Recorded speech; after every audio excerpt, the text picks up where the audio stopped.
Bonjour tout le monde, c'est Roxy et bienvenue dans le chapitre 3 de notre formation Parcours Bitcoin, donc la théorie de Bitcoin un peu pour les débutants.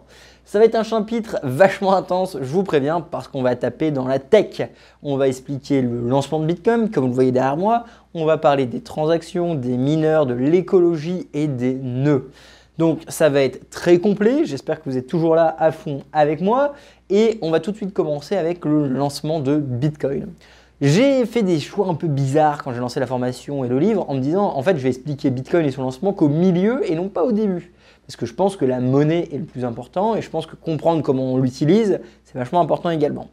Aujourd'hui je vais vous expliquer le lancement. On l'a très brièvement plutôt traité au tout début avec l'histoire des cypherpunks. Je vais revenir à ça et surtout vous expliquer pourquoi Satoshi, d'ailleurs qui est Satoshi sera traité dans cette vidéo, mais pourquoi Satoshi l'a lancé, comment il a fait et quelle était l'évolution au début. Parce que si vous vous souvenez, je vous ai expliqué que Bitcoin était finalement la 4e, 5e tentative d'une monnaie digitale. Et en effet, Bitcoin n'avait pas de prix au début. C'est quelque chose qu'on verra plus tard dans la vidéo sur le prix, mais grosso modo, d'ailleurs c'est rigolo, je fais une seule vidéo sur le prix sur 21. Va trouver une autre formation qui ne parle pas de prix. Bref, je me lance des fleurs. Ce que je voulais dire, c'est que quand Satoshi a lancé le protocole Bitcoin, à la base, il n'y avait pas de prix. C'était simplement un outil de communication entre vraiment cypherpunk et passionnés. Et on va comprendre en fait que c'est seulement après 2 ans ou 1 an et demi que le protocole a grossi et que les gens se sont mis à utiliser, qu'un vrai marché d'offres et de demandes pour ces bitcoins, un marché libre, s'est développé.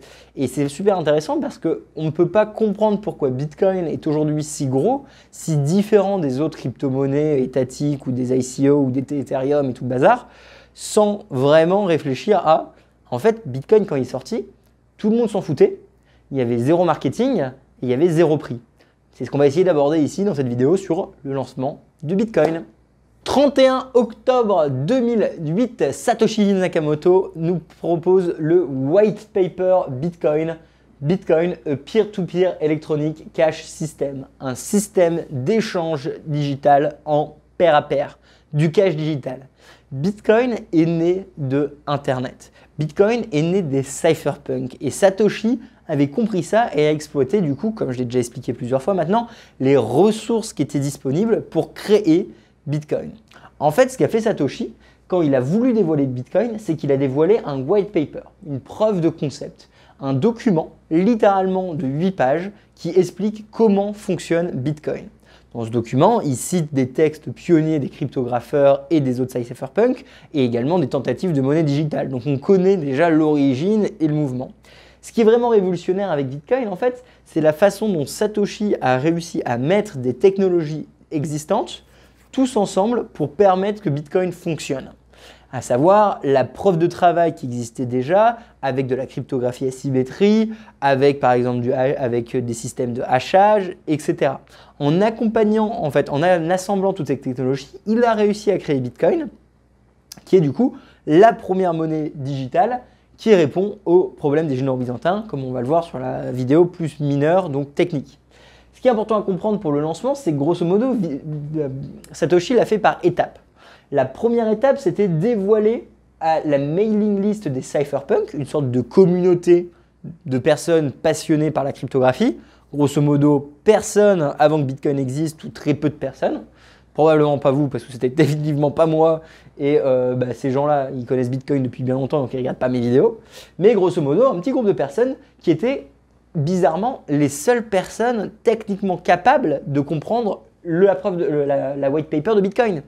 Parce que quand on la lit, clairement, on comprend que dalle. Vous pouvez la lire, elle est dans la description.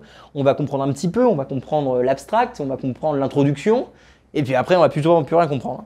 Mais grosso modo, c'est à travers ce document, désormais historique, que Satoshi a dévoilé Bitcoin. Bitcoin a été dévoilé, mais n'était pas encore opérationnel. Et ça, c'est super important à comprendre. C'est seulement plus tard que Bitcoin est devenu officiel, a été lancé. Et ça a été le 3 janvier 2009. Donc entre le 31 octobre 2008 et le 3 janvier 2009, qu'est-ce qui s'est passé concrètement? Il y a eu énormément de dialogue à travers cette mailing list. Dans le sens où il y a des gens qui ont dit à Satoshi c'est une bonne idée, c'est une mauvaise idée, tu as un bug là-dessus, comment tu as pensé à ça? Est-ce que tu as résolu ce problème? Ça c'est ingénieux, est-ce que tu veux que je regarde le code? Est-ce que tu veux que je t'aide? Etc. Le code, le jour du lancement, est open source. Et ça c'est très important à comprendre. Bitcoin est un logiciel ouvert. Moi je dis open source en français. Le fait que ça soit open source, ça veut dire que tout le monde peut aller auditer, vérifier et regarder le code. Donc au lancement de Bitcoin, il y avait forcément des bugs et d'autres cryptographes, d'autres cypherpunks, d'autres passionnés ont regardé le code, l'ont corrigé, ont participé à sa création et donc une fois lancé, ils ont continué à travailler dessus. Donc il faut comprendre que déjà l'évolution de Bitcoin en tant que code est communautaire et donc ça évolue comme un organisme, on va dire, vivant. Comme d'ailleurs vous pouvez le voir à côté de moi, je trouve ça plutôt cool comme animation. Vous voyez en fait qu'à chaque fois des gens se rajoutent, le projet grossit et finalement ça vit Bitcoin parce que le code est open source. Donc, entre cette période, ça développe, ça code, ça communique, ça parle. Le 3 janvier, Satoshi lance le réseau et là il y a le premier bloc qui est créé, le bloc Genesis, on appelle ça, le bloc 0. Les bitcoins créés dans ce bloc 0, vu que c'est Satoshi qui l'a lancé, ont été détruits pour considérer que c'était un lancement honnête, à savoir Satoshi n'a pas un avantage, c'est-à-dire qu'il n'a pas des bitcoins que personne d'autre n'aurait pu avoir. Non, parce qu'il a cramé le truc. Et dans ce bloc, il a caché un message qui en dit long sur la politique de Bitcoin. Et c'est pour ça que, encore une fois, Bitcoin est très politique. Il a une vision un peu libertarienne, il a une vision un petit peu d'économie autrichienne. On pourrait même aller jusqu'à dire que c'est de l'anarchico-capitalisme, parce que les cypherpunks avaient cette connaissance et étaient un mouvement plus basé là-dessus, sur le libre-échange, sur l'anonymat, sur vraiment redéfinir les frontières de l'autorité dans le monde digital entre État, institutions, êtres humains. Finalement, ils étaient pour, j'ai pas envie de dire un métaverse, mais ils étaient pour un cyberespace libre. D'ailleurs, dans les textes pionniers des cypherpunks qui ont été lus sur la chaîne et que je vous mettrai juste après cette vidéo, vous pourrez retrouver 3 textes fondamentaux, le manifeste du crypto-anarchiste, le manifeste du cypherpunk et le manifeste d'indépendance du cyberespace. 3 textes écrits par nos pionnier cypherpunk. Texte super intéressant et d'ailleurs lu par Muriel. Merci beaucoup à toi Muriel. Et traduit par Julien Guiton. Bref, ce que je veux dire, c'est que du coup, dans le lancement du bloc Genesis, il y avait un message caché. Et ce message, grosso modo, c'était celui du Times, le magazine anglais. Et le titre disait « 3 janvier 2009, Chancellor and Break of Second Bailout for Banks ». Traduction littérale française, Bitcoin, les banques, les chanceliers sont obligés de faire un bail-out pour les banques. Grosso modo, la crise de 2008 était en plein essor, les banques étaient en train de faire faillite, il n'y avait pas d'autre solution que d'imprimer de l'argent pour sauver le système monétaire, sauver les banques de leur propre incompétence. Un bail-out, tout simplement. Un bail-out, c'est donc quand littéralement l'État doit intervenir, imprimer de l'argent, donner de l'argent pour sauver quelqu'un, en l'occurrence les banques. Chose rigolote ici, c'est que ce bail-out, c'est quelque chose de complètement, aux yeux d'énormément de personnes, un conflit d'intérêts et non éthique. Ce sont les banques qui ont merdé en 2008, c'est les banques qui ont fait faillite par leur incompétence, c'est les banques qui ont parié l'argent des contribuables, c'est les banques qui ont créé une bulle spéculative sur le marché, et quand tout pète, c'est qui paye la note? C'est le contribuable, c'est vous, c'est moi. C'est la personne normale qui paye finalement pour le bail-out que l'État donne, que les régulateurs donnent, que le système financier donne aux banques parce qu'ils sont trop grosses pour rater. Donc ce message en fait est extrêmement politique parce qu'il en annonce très long sur la couleur. Il dit clairement finalement, je crée un système décentralisé, instoppable, séparé du système financier traditionnel pour créer mon univers monétaire où le bail-out n'est plus possible, où sauver les banques ce n'est plus possible, où tout le monde peut être sa propre banque et où finalement la manipulation n'existe plus. Alors techniquement c'est ça, donc c'est ce petit truc que vous voyez qui représente, on va dire, le graphe, mais en fait ici vous pouvez voir Chancellor and Struggle Breakout, donc quand tu décodes ça, tu arrives sur la fiche du Times que vous pouvez voir juste à côté de moi. Petit à petit, le protocole est donc officiellement lancé. Ce que je veux dire par là, c'est que les blocs 2, 3, enfin 1, 2, 3, 4 commencent à s'accumuler. Il y a eu un petit laps de temps entre le 0 et le 1, mais à partir du 1, ça y est, le protocole est lancé. régulièrement les blocs sont rajoutés, des mineurs peuvent se mettre dedans et donc d'autres personnes décident d'utiliser le réseau. Il faut comprendre qu'à ce moment-là, à ce lancement, Satoshi était seul. Dans le sens où il a juste lancé le truc, il a lancé l'idée, il a lancé comme un pavé dans la mare, il a dit regardez les gars, j'ai développé un système de cache électronique en pair à pair, voici comment il fonctionne. Si vous voulez l'utiliser, il faut faire tourner un nœud, il faut contribuer au réseau et allez-y, on se lance. Et forcément, il n'y avait pas grand monde, à savoir personne. Il n'y avait que Satoshi. Puis la deuxième personne qui est arrivée, c'est Alphine. Alphine a miné le bloc 170 à peu près. Alphine était un autre cryptographeur très connu qui a travaillé sur PGP et qui était assez bien positionné dans l'écosystème. Il avait reçu le white paper de Satoshi, il avait communiqué avec Satoshi, il avait porté son intérêt sur Bitcoin et très rapidement il a dit bon ok vas-y let's go, moi je suis chaud, je fais tourner mon nœud, je me mets à miner, etc. Avec des échanges via Satoshi, ils décident ensemble de faire la première transaction Bitcoin. Et donc le 12 janvier, il y a deux choses qui se passent. Déjà, il y a Alphine qui fait un tweet mythique qui s'appelle Running Bitcoin, le premier tweet officiel par rapport à Bitcoin, le 12 janvier 2009. Imaginez, ça date, 2009. Et derrière ça, Satoshi envoie à Alphine 10 Bitcoins, la première transaction. Sachant que donc les Bitcoins de Satoshi ont été récupérés par le minage. Et chose importante à comprendre, ça n'avait aucune valeur monétaire. C'est-à-dire que vous ne pouvez pas dire Satoshi a envoyé 400 000, littéralement 400 000 à Alphine. Non, il a envoyé 0 parce que ça n'avait aucune valeur. Au fur et à mesure du réseau, plus de gens se mettent à rejoindre le network. Dans le sens où au début c'était que Satoshi, Alphine l'a rejoint, d'autres cryptographeurs, d'autres développeurs, les forums commencent à se développer et la majorité des communications sont faites sur un forum qu'on appelle Bitcoin Talk. Bitcoin Talk, c'est simplement un forum où tout le monde commence à un petit peu parler de cette nouvelle monnaie et de proposer des améliorations, des bugs, répondre aux questions, finalement faire avancer cette expérience collective de créer une monnaie décentralisée numérique. Certains faits marquants de Bitcoin Talk peut être évidemment du coup la création du logo Bitcoin, la proposition de Bitcoin BTC pour dire que c'est la monnaie BTC, l'utilisation du Satoshi pour décrire des petites unités de Bitcoin. Donc Bitcoin c'est on va dire 1, 2, 3. Par contre si c'est 0,456, donc après la virgule, quand c'est des décimales, on appelle ça des Satoshi en l'honneur de Satoshi Nakamoto. Là c'est sur Bitcoin Talk que ça a été créé. Sur Bitcoin Talk, en fait, tous les écrits de Satoshi y sont, et c'est là où tous les gens ont commencé à se dire « Mais attendez, comment c'est possible? Qu'est-ce que ça avait les conséquences? Pourquoi est-ce que les États bannissent pas Bitcoin ?» Finalement, c'est là où ça s'est passé pendant les premières années, tout simplement, parce qu'il n'y avait pas d'autres canaux de communication. Il faut le rappeler, on est quand même en 2009-2010. C'est sur Bitcoin Talk que la première vraie transaction Bitcoin pour acheter un bien a été réalisé. Et c'est ce qu'on appelle le Pizza Day. Le 21 mai 2010, Laszlo Hayek, qui est pour tout le monde, alors tout le monde le connaît comme étant le mec qui a dépensé 10 000 bitcoins pour une pizza. 10 000 bitcoins, je pense qu'on n'est pas trop loin du 400 millions, ou peut-être du milliard, je ne sais pas trop. Mais on est à peu près dans ces eaux-là. Donc 400 millions pour une pizza, forcément, tu as un peu les boules. Mais encore une fois, ils ne le savaient pas. Et donc cette première transaction Bitcoin a été faite via le forum Bitcoin Talk. L'histoire est très simple. Laszlo avait faim, il a dit sur le petit forum, quelqu'un est chaud pour me cuisiner une pizza ou m'envoyer une pizza, je le payerai en Bitcoin, voici mon adresse, nanana. Quelqu'un a dit ok, j'accepte. Il a commandé depuis Pizza Hut une pizza pour Laszlo. Ça lui a envoyé la pizza. Laszlo a fait le transfert des 10 000 bitcoins à l'autre individu. Grosso modo, il a donc fait la première transaction, 10 000 bitcoins pour une pizza.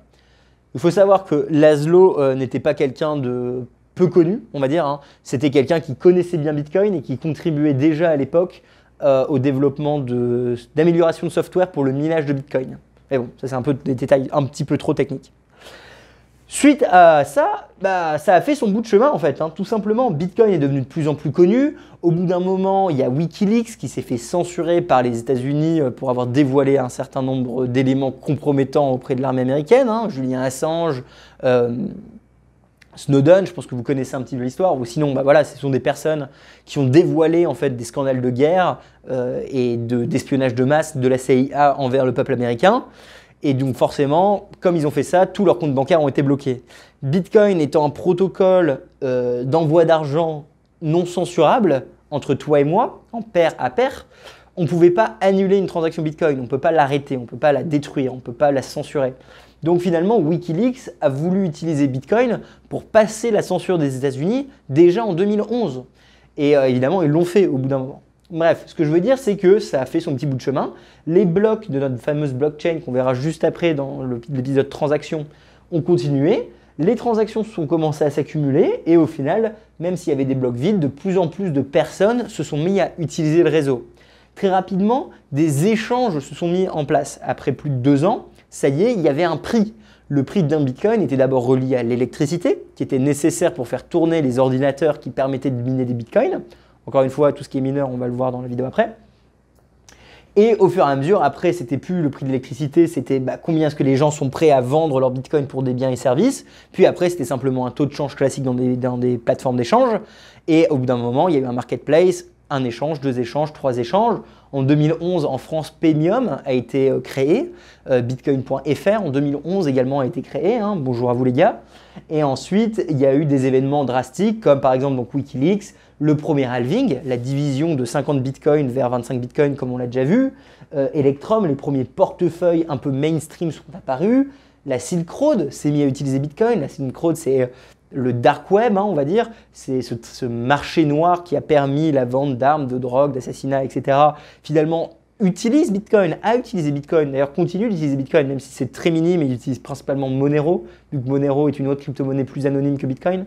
Mais grosso modo, tout ce marché a explosé, on va en parler quand on parlera du prix, simplement parce que ils avaient un intérêt à utiliser Bitcoin, une monnaie digitale native à Internet, incensurable. Finalement, après, il y a eu Mt. Gox, le plus grand échange de Bitcoin qui s'est fait hacker, un désastre. On va dire que toutes les personnes qui avaient sécurisé leurs actifs, donc leur Bitcoin, sur une plateforme centralisée qui s'appelait Mt. Gox, ont vu leur argent disparaître quand la plateforme s'est fait hacker. Rappelez-vous la vidéo juste avant, ou 2 vidéos avant, je vous ai dit le custodial c'est nul. Mt. Gox, c'est un exemple concret à quel point ça a détruit tout. Ensuite, il y a eu Segwit, aujourd'hui on a Lightning Network, Liquid, on a RGB, on a la Lightning Torch, les Halving, les Taproot et le Salvador qui accepte Bitcoin. Bref, toutes ces dernières parties, aujourd'hui, c'est quasiment 10 ans d'histoire que j'ai essayé de récapituler. On va l'aborder petit à petit à travers les prochaines vidéos sur le prix et la théorie du jeu, plus de l'adoption en général.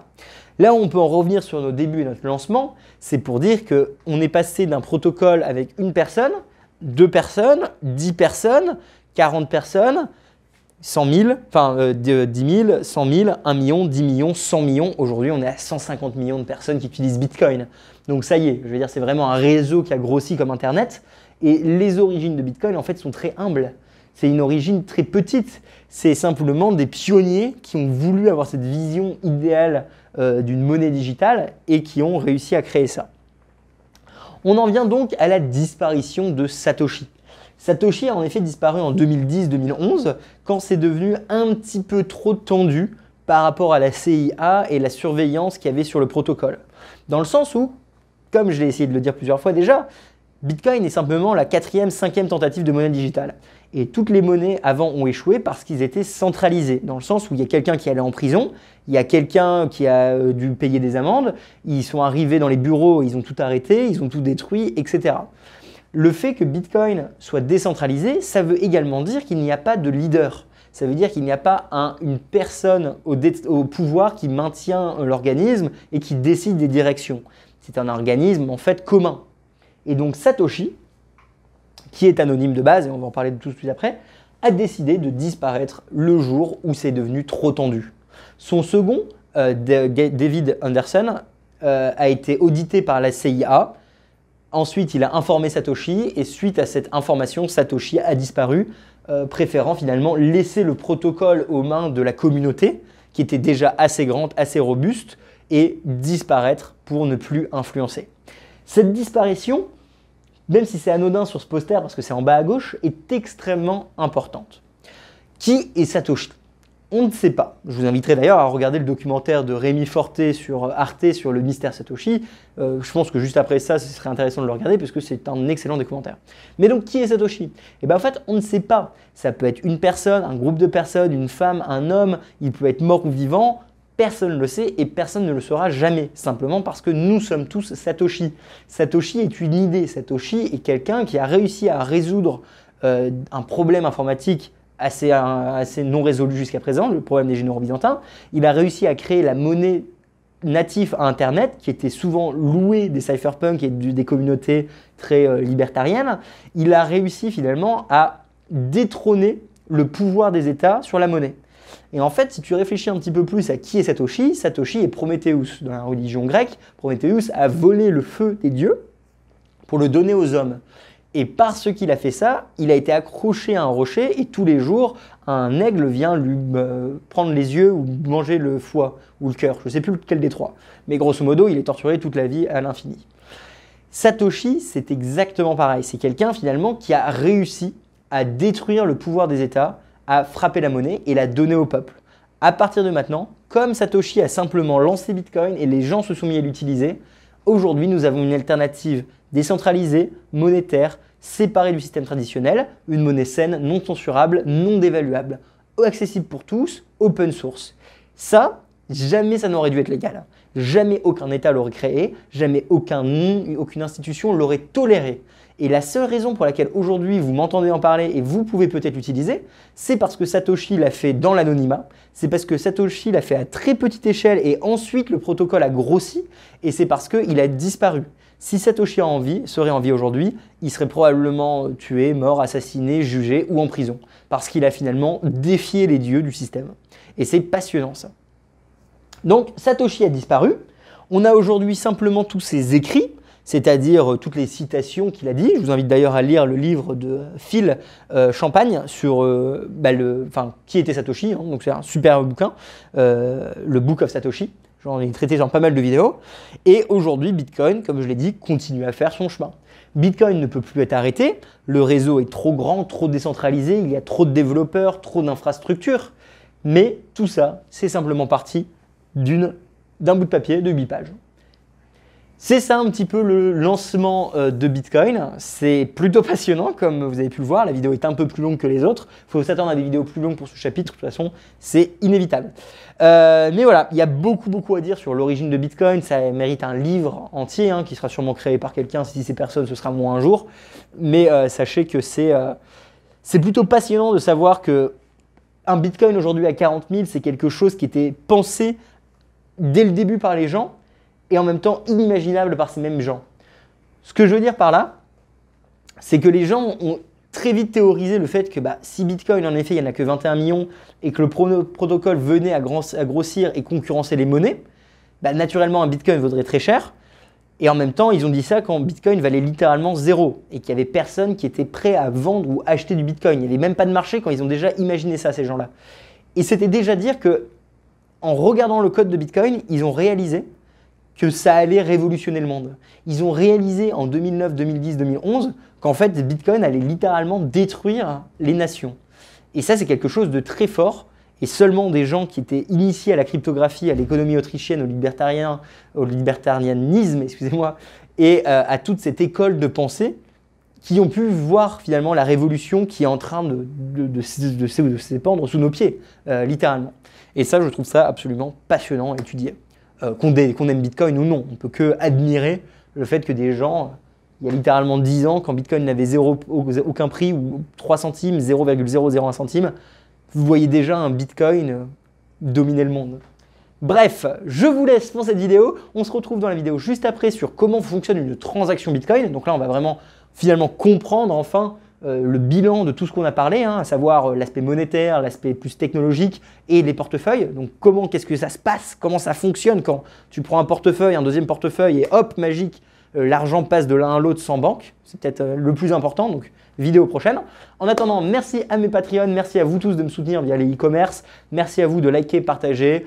Découvrebitcoin.com pour le site, la chaîne française c'est Découvre Bitcoin. Je fais toutes mes vidéos en français, anglais, espagnol, du moins je recommence grâce à votre soutien financier. Merci à vous. de l'éducation gratuite pour que tout le monde puisse comprendre Bitcoin, c'est super important. Un truc que j'ai pas dit là-dedans, mais qui est très important à comprendre, c'est que quand Bitcoin valait 0, quand Bitcoin valait quelques centimes, quand Bitcoin valait 1 euro, il y avait des sites littéralement pour vous donner des Bitcoins gratuits. Parce que les gens voulaient démocratiser Bitcoin, les gens voulaient que les gens essaient. Et donc la communauté donnait des Bitcoins, donnait des dizaines de milliers de Bitcoins, des centaines de milliers de Bitcoins. Tu allais sur un site, tu appuyais sur un bouton, tu récupérais 10 Bitcoins gratuitement. Parce que la vision, c'était dire tout le monde doit utiliser, tout le monde pourra utiliser cette monnaie non censurable, ouverte à tous. C'était pas de l'ouperie, c'était pas de la spéculation, c'était vraiment une idée idéologique à la base. Et je trouve que le documentaire d'Arte de Rémi l'explique très bien. Donc s'il y a une petite pause à faire, allez regarder ce documentaire, ça dure 1 heure, puis revenez ici. Je vous adore, bisous, bravo à toi Rémi, et à bientôt tout le monde. Merci d'avoir écouté la vidéo. Pour nous suivre sur les réseaux, c'est Découvre Bitcoin. Un grand merci aux Patreon, aux personnes qui font des donations ou qui nous soutiennent via le e-commerce pour qu'on puisse continuer à fournir des formations, tutoriels et interviews gratuites en 3 langues. Pour plus d'informations sur Bitcoin ou pour n'importe quelle autre question, rendez-vous directement sur www.découvrebitcoin.com. On se retrouve pour la prochaine vidéo. À bientôt les amis.